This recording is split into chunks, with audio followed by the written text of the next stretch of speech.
जय हिंद दोस्तों। जैसा कि आप जानते हैं आज शनिवार है और शनिवार के दिन हमारा प्रोग्राम आता है आसान राहें, जिसमें हमारे साथ होते हैं आर्यन ठाकुर सर। और आज फिर सर ने समय निकाला है अपने वादे के मुताबिक।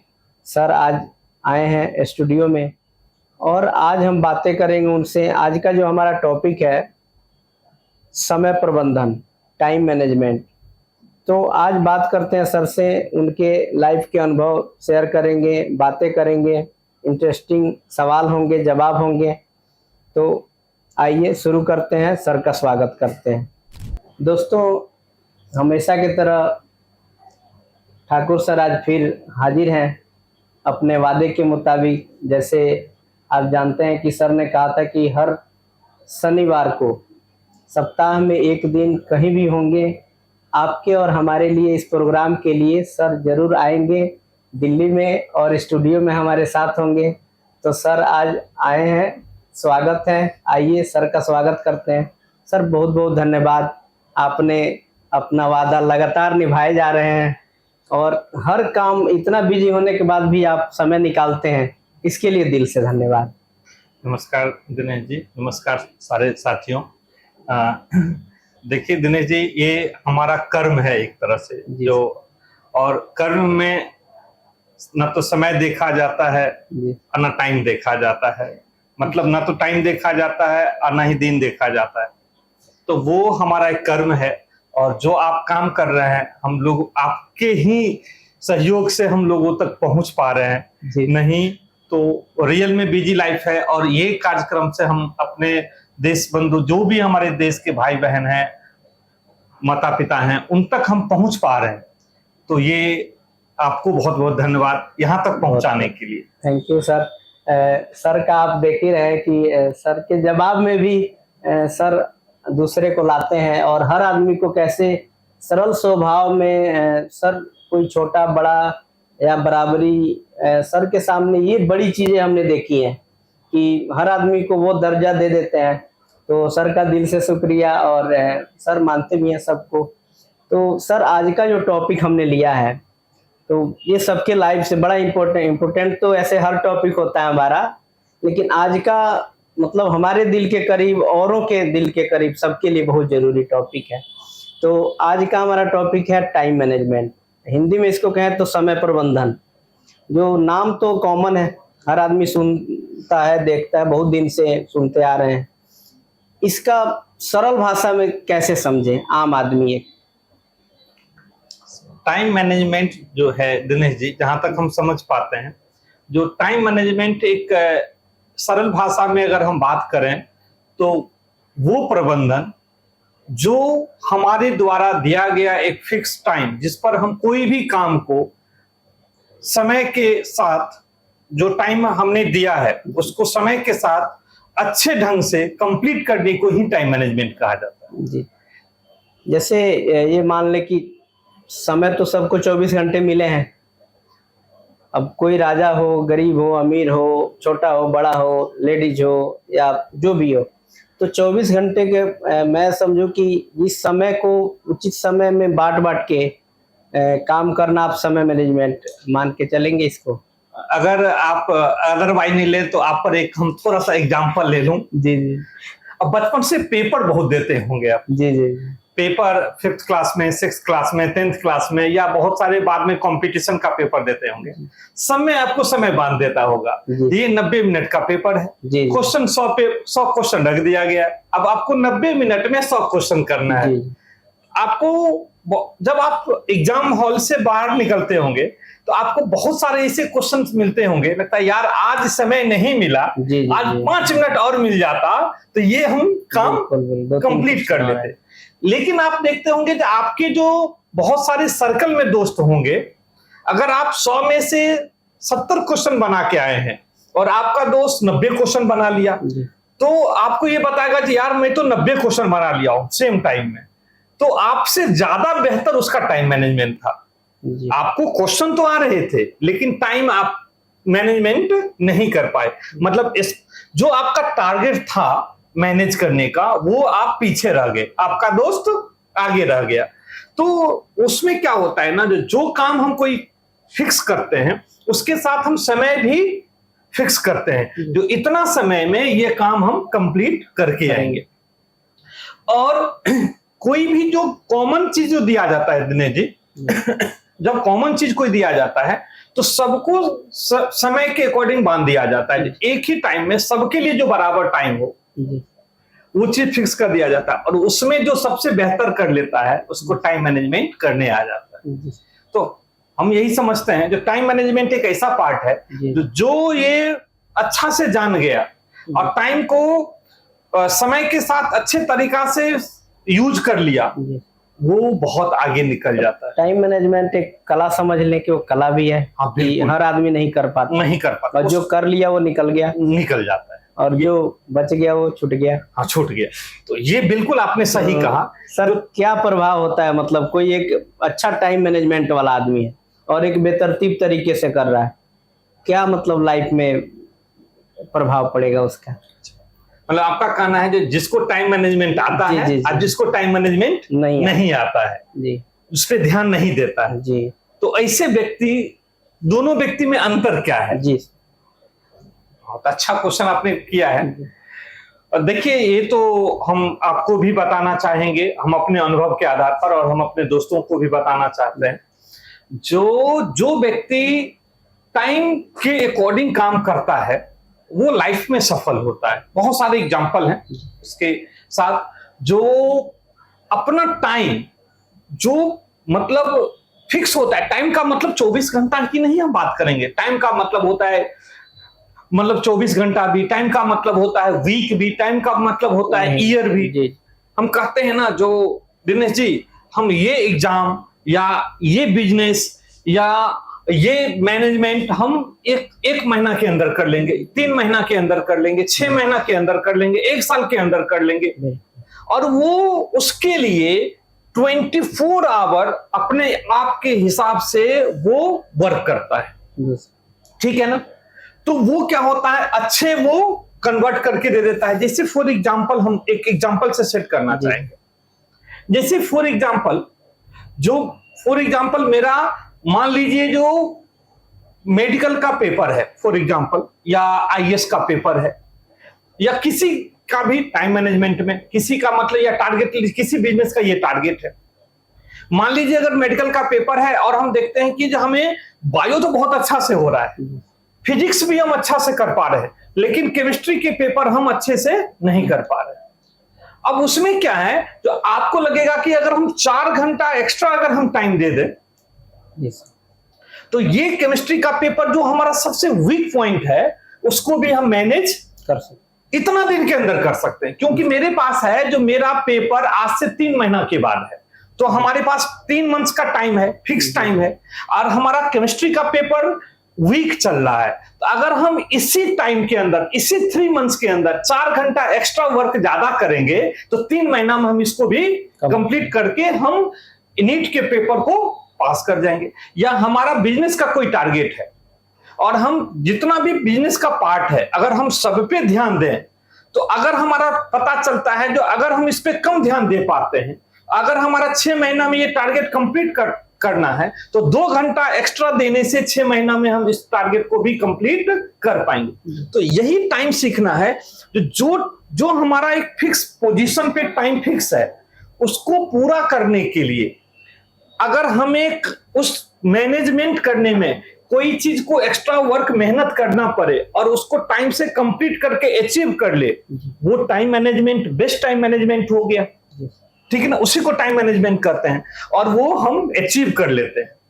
और जो इसमें लापरवाही करता है जी, ठीक है ना, जैसे मान लीजिए जो मेरा पेपर है आईएएस का और पता है आज से 6 मंथ के बाद मेरा प्रीलिम्स है और मेरा दोस्त आ गया और मेरा टाइम फिक्स है जो 9 बजे रात में से लेके 3 बजे रात तक पढ़ना है। 10 बजे रात में कोई दोस्त आया, चलो भाई चाय पीने के लिए चलते हैं, तो कहते हैं क्या होगा, 10 मिनट हम चाय ही पी के आ जाते हैं तो क्या होगा। अब हम चाय की दुकान पे चले गए, वहां पे पॉलिटिक्स की बात होने लगे, अब बस हम उसी में 2 घंटा व्यस्त करके आ गए हमारा टाइम। तो हम तो टाइम फिक्स कर दिए, जो 6 महीना का बाद पेपर है तो हम पेपर के लिए 9 से 3 तो हम पढ़े, लेकिन वो जो 2 घंटा का मेकअप हम लापरवाही नहीं किए। तो जो लापरवाही करता है तो वो स्टूडेंट को फेलियर होने का ज्यादा चांस होता है। ये सिर्फ एग्जामिनेशन के लाइफ में नहीं है, लाइफ के हर पार्ट में है। वो आप अपने जनरल लाइफ में ले लो, या अपने एग्जाम के लाइफ में ले लो, या आपने कोई टारगेट ऐसा लिए हो जो बिजनेस के रूप में ले लो, या कोई जॉब कर रहे हैं उसको टारगेट पूरा करके देना है अपने बॉस के लिए, तो उनके रूप में ले लो। तो कहीं ना कहीं आप अच्छे टाइम मैनेजमेंट के साथ अगर आप वर्क कंप्लीट कर पाते हैं, अगर उसमें भी लगता है जो हमारा वीक पॉइंट है उसको भी अगर उसमें कवर कर लेते हैं तो वही सफल होता है। अदरवाइज उसका प्रभाव फेलियर होने पे ज्यादा चांस होता है, तो प्रभाव पड़ता है इसका। सर बहुत लोग कोशिश करते हैं, जैसे अधिकतर जो बड़े एग्जाम की तैयारी करते हैं तो अधिकतर लोग समझदार ही होते हैं और वो टाइम मैनेजमेंट की कोशिश भी करते हैं। जैसे देखे होंगे कि 31 जब दिसंबर आता है 31 का, तो लोग संकल्प लेते हैं, रूटीन बना देंगे कि आज कल से तो यही चलेगा, और टाइम मैनेजमेंट का सारा खाका तैयार कर लेंगे, इतने बजे ये चाय सब लिख लेंगे, लेकिन फिर अगले दिन से वैसे ही चलता है। तो उसका क्या इलाज है कि टाइम मैनेजमेंट हो क्यों नहीं पाता? देखिए, मोटिवेट जो एक दिन में कोई चीज टारगेट पूरा करना चाहता है, जो हम बहुत लोगों को क्या होता है, तो जो सामने आता है ना उस दिन वो मोटिवेट हो जाता है। दिनेश जी, लगता है आज हम 24 घंटा में 22 घंटा पढ़ लेंगे, आज हम 24 घंटा में 22 घंटा वर्क कर लेंगे। अब हमारा जैसे सामने में हमारे वीडियो एडिटर हैं, हमारे टेक्निकल टीम है, हम कहेंगे सर आज हम 6 वीडियो को हम एडिट कर लेंगे। आज ये मोटिवेट है, रोज 2 ही करते हैं, लेकिन आज हम 6 को करके रहेंगे आज से। लेकिन ये डेली पॉसिबल नहीं है, क्योंकि आज कहीं ना कहीं से मोटिवेट करके आ गए। तो जो एक दिन में मोटिवेट होता है उसका टारगेट कभी पूरा नहीं होता है, क्योंकि ये एक्चुअल में है ही नहीं, ये मोटिवेशन सिर्फ एक दिन के लिए। तो एक दिन में कोई अचीवमेंट नहीं कर पाया दिनेश जी। कोई 22 घंटा एक दिन पढ़ लेता है, पता चलता है 2 दिन तो वो सोया रह गया। 6 वीडियो एडिट कर लिए हमारे टेक्निकल टीम, पता चला अगला दिन से सर दर्द होके 2 दिन तक तो सोए रह गए। तो एक दिन का जो मोटिवेशन होता है ना वो खतरनाक होता है, वो भूल जाता। हाँ, वो परमानेंट नहीं है। जो रियल आप सोचिए, जो एक दिन के लिए आप मत बनो, एक दिन के लिए कोई ऐसा काम मत कीजिए। वो देखिए जो क्या हम डेली 20 घंटा ये काम कर सकते हैं, डेली 18 घंटा हम पढ़ सकते हैं, क्या डेली हम 6 वीडियो एडिट कर सकते हैं? तो डेली कर सकते हैं तो सही है, अगर डेली नहीं कर सकते हैं तो हमारा जो मैनेजमेंट जो तरीका मैंने फिक्स किया है वो बिल्कुल अप्रोच गलत है जी। तो मैं यही कहना चाहूंगा, आदर्शवादी रूटीन बना देते हैं जो संभव नहीं हो पाता। संकल्प वही लें जो पूरा हो जी। संकल्प लें, लेकिन संकल्प वही लें जो तरीका सही हो, जो परमानेंट चले। अदरवाइज संकल्प सही तो पूरा नहीं हो पाता आने वाले समय। सर इसका मतलब अस्थाई अगर करें कि मतलब समय प्रबंधन का, जो टाइम मैनेजमेंट का कि कोशिश कर रहा है आदमी और हो नहीं रहा है, उसका क्या मतलब रास्ता है, कैसे करें उसको, आगे हम कंटिन्यू कैसे करें किसी भी काम को करने के लिए? मतलब आप ये कहना चाहते हैं जो हमारे पास टाइम है, मतलब हम एक दिन का एग्जांपल ले लेते हैं। हाँ, एक दिन का, या जैसे समय को मैनेज कैसे करें बेस्ट तरीके से। ठीक है, तो हम एग्जांपल ले लेते हैं 24 घंटे का। अगर जो हम सही तरीका है, अगर हम 24 घंटा में कर सकते हैं, वही अगर हम डेली फॉलो करें तो हम सही टाइम पर हम कंप्लीट कर पाएंगे कोई भी चीज। तो मेरे हिसाब से जैसे 24 आवर है और सब कुछ हमारे लाइफ में जरूरी है दोस्त, सब कुछ जरूरी है। कोई भी चीज करता है ना, ये खाना मत खाओ, कम सो जाओ, इतना देर ये काम करो, वो उतना नहीं, आप सब काम करो। दुनिया में जो आपको अच्छा लगता है वो सब काम करो आप, लेकिन इसी 24 घंटा में बात। तो जो मैं अपने लाइफ में किया हूं वो चीज मैं शेयर करना चाहता हूं। मैंने क्या किया, जो 24 घंटा को 3 पार्ट में डिवाइड कर दिया, 8 घंटा 8 घंटा 8 घंटा। अब हम 3 पार्ट में डिवाइड किया। सबसे पहला काम 8 घंटा में हमें सोना है। अब हम 5 घंटा से लेके 8 घंटा के बीच हम सोते हैं। जिस दिन हमें लगता है कि आज हमें वर्क ज्यादा है तो उस दिन 5 घंटा, लेकिन हम जनरल कहते हैं, हमारी लाइफ छोड़ दो, मैं जनरल कहता हूं कि 7 से 8 घंटा सोना चाहिए। मिनिमम 6 घंटा से कम नहीं सोना चाहिए किसी को भी नहीं।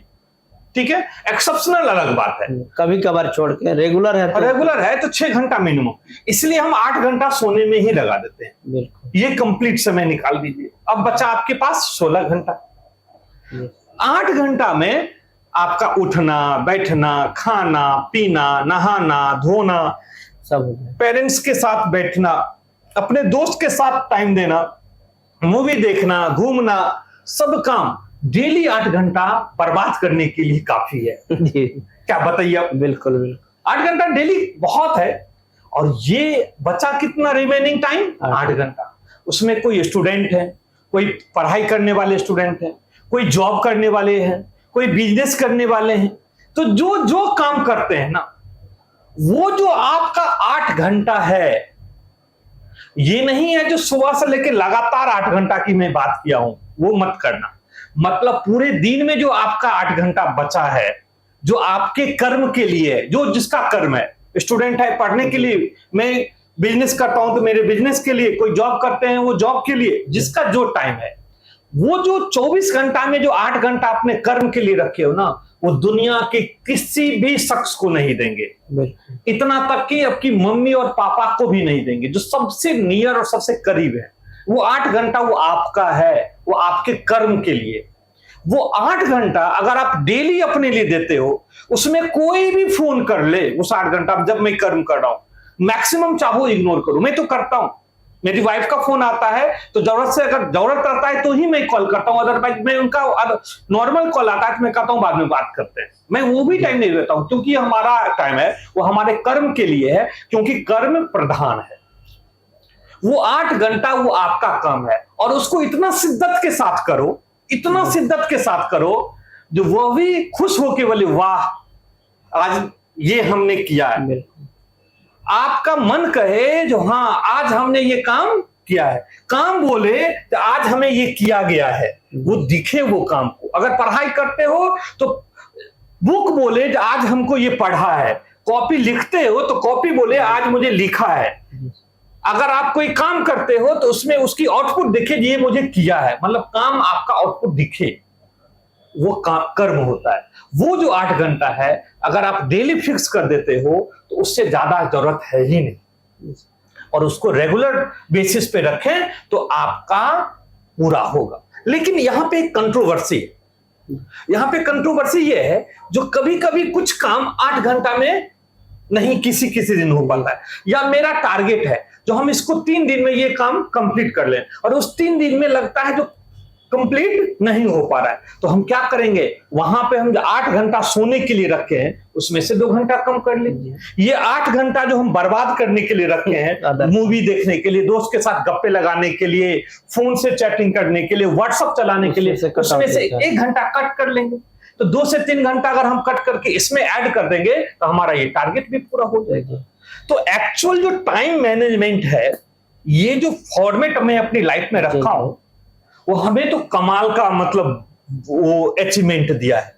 8 घंटा सोना, 8 घंटा अपने लाइफ सबको देना, दोस्त भी नहीं बोले, पेरेंट्स भी ना बोले, मतलब बच्चे भी ना बोले, सब पे कुछ कुछ टाइम दे दीजिए और 8 घंटा कर्म पे दीजिए। ये तो हमारी लाइफ में बहुत बड़ा अचीवमेंट मिला इस टाइम मैनेजमेंट से। अगर आपको भी लगता है दिनेश जी, आप भी इसको फॉर्मेट में लाइए और आपको भी अचीवमेंट मिले। सर ये मान के चले कि जैसे जो काम का समय 8 घंटा वो हम फिक्स रखेंगे, बाकी सोने का काट लो, और जो बाकी 8 घंटा रखे उसमें से भी काम पे अगर जरूरत पड़े तो आप लगा लो। ये नहीं कि आप काम वाला काट के और फिल्म देखने पे लगा दो। 8 घंटा जो कर्म है उसमें 1 घंटा एक्स्ट्रा देंगे, कम नहीं करेंगे, क्योंकि कर्म प्रधान है। बिल्कुल, कर्म ही सब कुछ है। मतलब वो 8 घंटा फिक्स होना चाहिए, वर्क हमारा। उसमें से इसमें से काट सकते हैं लेकिन उसको नहीं काट सकते। और मेरा एक और चीज है, जिस दिन आप 8 घंटा काम नहीं करो, सोने से पहले डेली एक बार सोचो आपने काम आज क्या क्या किए, डेली सोचो। और आप ये देखो आज आपने 8 घंटा काम नहीं किए, या पढ़ाई नहीं किए, या जहां पे जॉब कर रहे हैं वहां पे हम ठीक से काम नहीं करके दिए, क्योंकि उसके लिए हमें पैसा मिलता है। आज हम इतना बड़ा बिजनेस के ओपन किए हैं, बहुत बड़ा डिसीजन होता है, अगर हमने सही डिसीजन 8 घंटा में नहीं ले पाए तो हमें रोना चाहिए। हमें लगता है कि अपना काम मैंने सही आज नहीं किया है, मतलब हमारे कहीं ना कहीं माइंड को डिस्टर्ब किया है, मतलब जो हमें कर्म पे 8 घंटा देना चाहिए वो मैंने नहीं दिया है, तो उस पर हमें रोना भी आना चाहिए। जो ये कर्म करता है ना, उसी को टाइम मैनेजमेंट आता है। मतलब जिसको गिल्टी फील हो कि हमने आज काम नहीं किया, बिना काम किए खा लिए, हाँ, तो इसका मतलब आपने चोरी किया है। हाँ, आप चोरी किए हो, तो टाइम को चोरी किए हो, क्योंकि आपने टाइम फिक्स कर दिया 8 घंटा, तो टाइम चोरी नहीं होनी चाहिए जी। लेकिन सर जो लोग जॉब करते हैं 8 घंटे 12 घंटे के, और छुट्टी के दिन लोग फिर कैसे कर्म करेंगे 8 घंटे? मतलब नहीं, छुट्टी के दिन तो एक दिन तो आपका रेस्ट बॉडी मांगता है ना, पूरा रेस्ट हो गया। नहीं तो एक दिन तो रेस्ट चाहिए, 6 दिन का ही तो है। एक दिन आप वर्किंग आवर में, वर्किंग डे हो तो उस एक दिन 7 दिन में 6 दिन ही कर्म करना है। एक दिन तो आपका कपड़ा धोना है, बाहर जाना है, मार्केट करना है, वो भी एक्स्ट्रा काम है, वो भी काम में ही आ जाएगा, काम में ही आ जाता है। फिर आपको कुछ रिलेटिव के यहाँ जाना है, कुछ अपने लिए मार्केटिंग करना है, कुछ घर के लिए मार्केटिंग करना है, वो भी तो है उसमें। एक दिन तो आपको चाहिए 6 दिन की बात मैंने किया डेली। सर अब हम लोग लास्ट पड़ाव में जो सर का स्पेशल जो हम लोग भी इंतजार करते हैं, जो सर अपने अनुभव से प्रेरक कहानियां सुनाते हैं, जो इन्होंने देखा कितने स्टूडेंट के लाइफ में, अपने लाइफ में या समाज में जो भी। तो सर जो आप कहानी सुनाते हैं, चाहेंगे कि एक हमें आज भी सुनाए, क्योंकि लास्ट राउंड का हमारा होता है प्रेरक कहानी वाला। चलिए, आज हम टाइम मैनेजमेंट की बात किया है, तो हम मैनेजमेंट से रिलेटेड ही बिल्कुल एक कहानी मेरे दिमाग में आ रहा है, वो चीज मैं आपको यहाँ पे बताना चाहूंगा।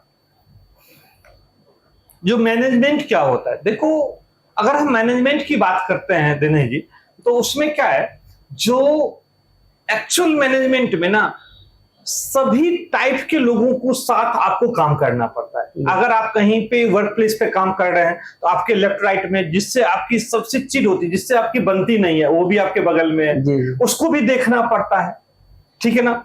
या कोई स्टूडेंट है, जहां पे आपको लगता है, जब आप पढ़ने के लिए जाते हैं कोचिंग में, वो लगता है यार वो लड़का को देख के दिमाग खराब होता है, वहां पे बैठना पड़ता है। तो सर बहुत से ही नहीं जमता, फिर भी नीचे काम, हर टाइप के लोगों के साथ आपको जीना पड़ता है, और उसमें अगर आप डिस्टर्ब होते हैं तो आपको मैनेजमेंट नहीं आता। तो हमने क्या सीखा है अपनी लाइफ में मैनेजमेंट का मतलब, मैंने एक एग्जांपल लिया है, सावन का भी मंथ चल रहा था, सावन के मंथ में चल रहा था, तो मैं भगवान शंकर को एग्जांपल ले लूं। मैं इससे पहले ही एग्जांपल मैंने अपने दिमाग में सेट कर रखा था, और उसी से मैनेजमेंट करता हूं।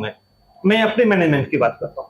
मुझे भगवान शंकर जो है, उनकी पूरे रूप को मैं जब देखता हूं, तो हमको हमारे अंदर से एक पूरा मैनेजमेंट का फील आता है, क्योंकि आज तक भगवान को कोई नहीं देखा है, लेकिन जो प्रतिमा हमें दिया जाता है, उसके पीछे कोई ना कोई लॉजिक तो होगा। बिल्कुल लॉजिक है। आपको पत्थर की मूर्ति बना दे, या आप किसी फोटो में उसका प्रतिमा लगा दे, पिक्चर बना दे, उस पिक्चर को ध्यान से देखो, या उस प्रतिमा को आप ध्यान से देखोगे, तो इसका मतलब भगवान हो या ना हो, बट उससे जो निकला हुआ खाका है, उससे आपको सीखने को जरूर मिलता है, और उसी को हम गॉड मानते हैं। तो भगवान शंकर के रूप को अब जब देखते हैं, तो भगवान शंकर ने क्या सिखा रहे हैं लोगों को, जहां तक मैं सीखने की कोशिश किया उनसे, जो ऊपर में जटा है, और जटा में क्या है, गंगा जी है, गंगा जी में पानी, और आग के साथ पानी नहीं रहता है। जहां पे आग रहेगा वहां पे पानी नहीं रहेगा। तो शंकर भगवान के जटा में पानी है, और जो तीसरा नेत्र है उसमें आग है। तो भगवान शंकर ने दोनों को धारण कर रखा है, पानी को भी धारण कर रखा है और आग को भी धारण कर रखा है। देखिए कितना अच्छा मैनेजमेंट है, मतलब जिससे हमारी बनती नहीं है उसको भी हम रखे हुए हैं, और जिससे हमारी बनती है उसको भी, शांत स्वभाव को भी और ज्वाला स्वभाव को भी हम रखे हुए हैं अपने पास। अच्छा, सर्प देखते हैं, उनके गर्दन में सांप होते हैं। अच्छा, सांप देख, किसी भगत के पास जाओगे तो विभूत देता है, कहता है जो विभूत खिलाने से सांप बढ़ जाता है। तो भगवान जो शंकर है अपने बॉडी में विभूत लगाते हैं, कहते विभूत से ही लगाते हैं वो, और गले में क्या लगाते हैं, सांप रखे हुए हैं। तो सांप और विभूत एक साथ रखे हुए हैं। आप भगवान शंकर के बारे में देखेंगे, जब समुद्र मंथन हुआ था, तो उससे एक विष निकला था और एक अमृत निकला था। विष पीने के लिए कोई तैयार नहीं थे, शंकर भगवान ने क्या किए, विष पी लिए।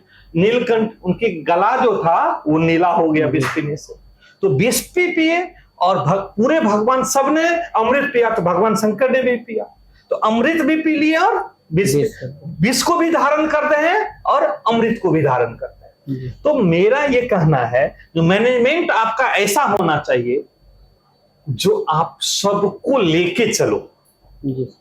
अगर सबको जिस दिन लेके चलना होगा ना, उस दिन आप एक अच्छे व्यक्ति, एक अच्छे अचीवमेंट आराम से जिंदगी में पा लेंगे। वो किसी भी सेक्टर का हो, आपके जो प्रतिद्वंदी है उनको भी साथ में लेके चलो, आपके जो कॉम्पिटिटर है उनको भी साथ में लेके चलो, आज जो आपकी क्वालिटी है वो तो आपके अंदर में है। तो कोई भी अचीवमेंट में मैनेजमेंट सबको साथ लेके चलने में अच्छा रहता है। इसीलिए हम यही कहना चाहते हैं जो एक भगवान से पूरा शंकर से सब कुछ सीखने को मिलता है। जो हम सबके साथ लगते हैं तब आप पूजनीय बनते हैं, तभी अच्छे व्यक्ति बनते हैं, तभी आप भी लाइफ में आगे अचीव करते हैं। तो किसी को देख के जलन नहीं होना चाहिए, किसी को देख के द्वेष नहीं होना चाहिए। हर व्यक्ति की समस्या को समझना चाहिए और उसके अकॉर्डिंग आपका मैनेजमेंट होना चाहिए, तब आप लाइफ में अचीव करें। दोस्तों, तो ये थे हमारे आर्यन ठाकुर सर, जो हर शनिवार को समय निकाल के आपके लिए, हमारे लिए अपनी लाइफ से जुड़ी अनुभव और अनुभव के आधार पे सारी बातें शेयर करते हैं। सर सारे सवालों का बड़ा सरल जवाब देते हैं और मतलब मोटिवेट करते हैं हमें। तो सर का बहुत बहुत धन्यवाद, समय आप देते हैं, और आप सबका धन्यवाद, आपने जो टाइम दिया। दूसरी बात एक है कि आप लोग वीडियो देखते हैं तो कई बार बातों बातों में कई क्वेश्चन छूट जाते हैं, सर से हम पूछ ही नहीं पाते, या सर के सामने हम शायद नर्वस होके भूल जाते हैं। तो जो सवाल आपके मन में हो तो कमेंट कर सकते हैं, बाद में फिर हम उसको करेक्ट करेंगे, या कोई ऐसी बातें हो जाती हैं जो आपको लगे कि ये थोड़ा अलग होना चाहिए, तो उसको भी आप सुझाव दे सकते हैं, हम उसे फिर सुधारेंगे आने वाले समय में। तो बहुत बहुत धन्यवाद सर का भी, आपका भी, और हमारे टेक्निकल टीम का। जय हिंद दोस्तों। जय।